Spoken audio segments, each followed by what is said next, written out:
had a very brief stay with ICI, Mr. Chair. But one thing that I found out, there are actually only three players, main players yan. Yung mga korap na politiko, yung mga korap na mga bureaucrats, and we're talking about infra, ibig sabihin mga korap na DPWH officials, at yung mga korap din ng mga contractors. Lahat sila korap yan. Lahat.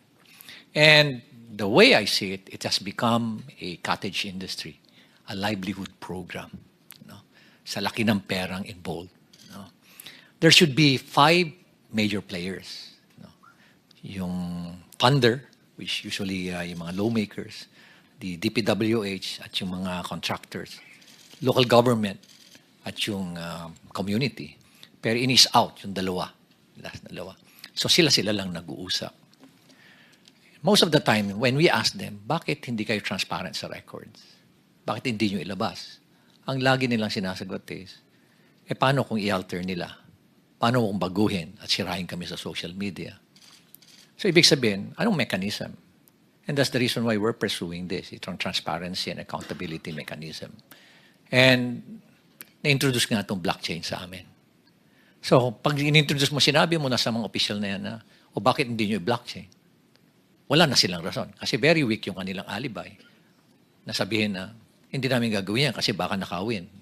O kaya baka i-alter para sirain pa kami. So, it's a very weak alibi, pero may rason pa rin sila. May lusot sila.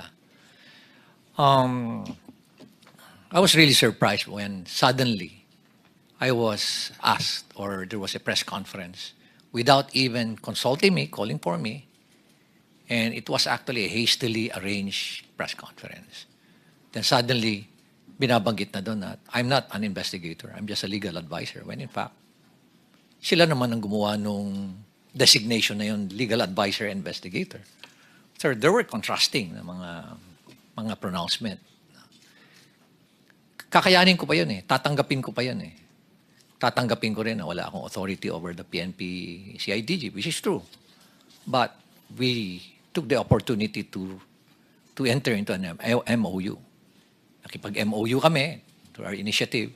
Nag-MOU kami with PNP, with forthcoming yung sa NBI, with civil engineers, with IBP, mga lawyers. Ang dami mga volunteers. Even with structural engineers.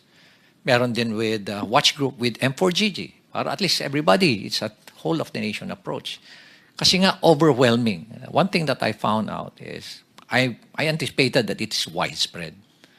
But the level, the depth, and the magnitude is really overwhelming. That hindi mo kakayanin ng 1 taon, 2 taon to investigate because it's in thousands of cases. Sabi ko nga, it became a cottage industry. Sa isang probinsya nga lang, sabi mo, isipin mo mga 50 ghost projects, 40 ghost projects. O kaya undocumented na mga projects, umaabot sa 9,000. Sa isang probinsya pa lang yan. Paano pa kaya sa ibang probinsya? At ang isang ng mga nakikita namin doon is, why is it na ang lumalabas sa NEP for a particular district, 1-point-something million lang ang hinihingi mo. I have the records. Or 2.5 lang sa President's budget. Then suddenly, pagkalabas dun sa GA, bakit umabot na ng mga 21 billion? And nakita namin na talagang prevalent yung kandon, yung mga ghost and substandard projects sa lugar na yan. So what was the intention? No? Hindi naman tayo tanga. Nangyayari dito lumalabas na tanga ang Pilipino, kaya pabayaan mo na lang sila. Hindi na nila mapapansin yan. Nakakainsulto isipin. Nakakainsulto. Okay. Balikan ko uli yung press con na yan. Nilabas. And then, suddenly, tinabi na may conflict naman ako, being the mayor, and at the same time, being a member of the ICI. By the way, I'm not a member of the commission. I'm not a commissioner there. In fact, sila nga yung gumawa ng workaround nun. Na legal advisor investigator. Pero in-is out na ako doon eh. Tinanggal na nila lahat. And then suddenly, here comes a below-the-belt naman na accusation. Na, dahil merong project si Diskaya doon at maanumalyang tennis court. Sobra na yan. Yun na hindi ko matake. Di ba? Parang pinapalabas mo pa na korap ako. Yan na, mag-aaway na tayo dyan. You know? Sa unang-una, sabihin ko nga, kung bulok ba ako, lalabanan ko yung mga very powerful na tao dyan. Diba? You have to make sure that you have the moral ascendancy bago mo labanan yung mga tao. Otherwise, masisira ka din. So nonetheless, I think I struck a nerve. No? I don't like to, expound further. Basta I believe I struck a nerve or several nerves na they panic at kaya ganun ngayon nangyari. So, I would like to end yung aking experience dyan sa ICI. But one thing that I can say is that there's no transparency. There's no transparency whatsoever. Nakita namin yan ni Secretary Vince. Tinago lahat. No? And they are just so comfortable doing it. They're not afraid. Imagine, hindi man lang nila naisip na paano ang taong bayan. Nakakainsulto pa. At ito nga, lately nga, sinabi pa na yung involved na congressman dyan, si Saldico, he did not abandon it. It was a sacrifice. My God! Nagdakaw ka ng bayan, kasi sasabihin mo, it was a sacrifice on your part. And it's not an abandonment. Ganyan na ba kababa yung standard natin sa Kongreso, Mr. Chair? Ganyan na ba tayo kawalang hiya ngayon? Manhid, di ba? Napaka callousness, hypocrisy. At nakakainsulto sa mentalidad natin Pilipino. So from there, Mr. Chair, please allow me to read my position paper on why we're pursuing this blockchain initiative. Go ahead. This will just take about 5 minutes, Mr. Chair. Thank you for inviting me to share my perspective as a local chief executive and as someone who has consistently advocated for transparency, accountability, and integrity in public service. The core of our initiative is simple. The entire country has been in the public eye, nationally and globally, in another corruption scandal. And I would like to emphasize the word another, paulit-ulit, because it reflects how often we find ourselves repeating this painful cycle and how deeply rooted corruption is in our country today. It's structural, it's systemic, it's highly syndicated and well-organized, Mr. Chair. Tama na. Enough is enough. Every Filipino deserves systems that are not only efficient, but also inherently trustworthy. And with that, trust must be built on systems. I would like to emphasize that trust is the cornerstone of any institution. Baguio City has made deliberate steps to use digital tools to strengthen its governance and enhance public trust. And as part of our commitment to the open government partnership, I would like to inform you, Mr. Chair, that in the entire world, there are only about 160 local government units who are members of that OGP.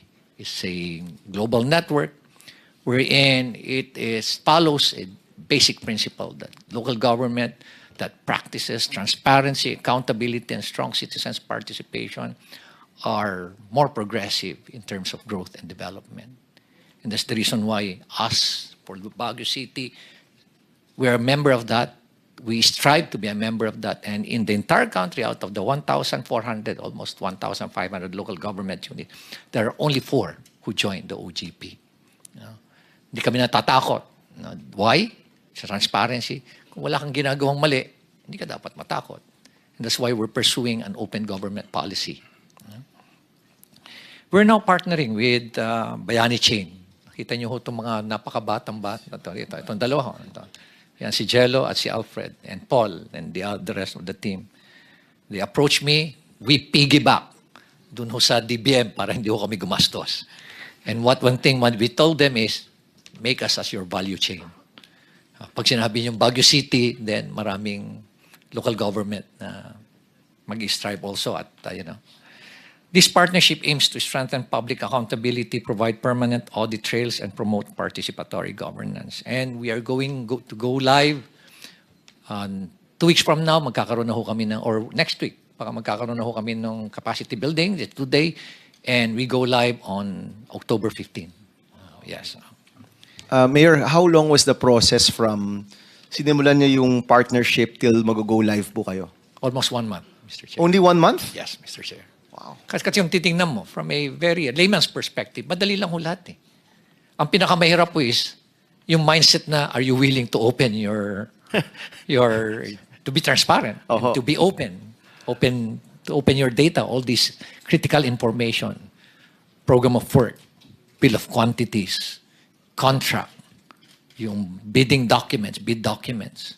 Yung mga yan, yung mga critical na mga designs, yung binanggit nyo kanina, technical plans, are you willing to open it up? Us in the city of Baguio, we're very much willing. With their platform, we will work on digitally recording infrastructure documents, procurement records, and the city's ordinance for permanent traceability and auditability. So lahat, Mr. Secretary, as long as it does not violate the Data Privacy Act, we're going to open it. Why blockchain technology? Because it addresses weaknesses that traditional systems cannot. And I believe this is aptly and adequately explained by the 2 other presenters. Since we signed the MOA, we've been preparing the necessary documents and records that will be placed in the chain. And we are also conducting knowledge sharing sessions and training for our personnel so that this innovation is not only technology-driven, but people-driven. Kaya nilalabas na namin sa MANCOM meeting namin yan. And we are coming up also with pronouncements sa aming posts sa social media. And as I've said, both DBM and DICT started using blockchain technology in 2024. Nagpipigibak lang ho kami kay Secretary Mina Pangandaman. Thank you very much, DBM. And thank you very much for filing the bill, Mr. Chair. Thank you very much for filing Bill 1330. All these efforts show that we are not waiting for the future. And these are early steps, but they carry a very strong message. We're beginning to embed blockchain into systems because good governance should never be an exception. It should always be a way of life. So maraming salamat po, Mr. Chair. Thank you, Mayor Benji. I know we'll be seeing you soon, maybe in another setting here in the Senate. Salamat po. I wish you all the best at sana po ituloy niyo yung investigasyon ninyo even outside of the ICI. Maraming salamat po. Maraming salamat.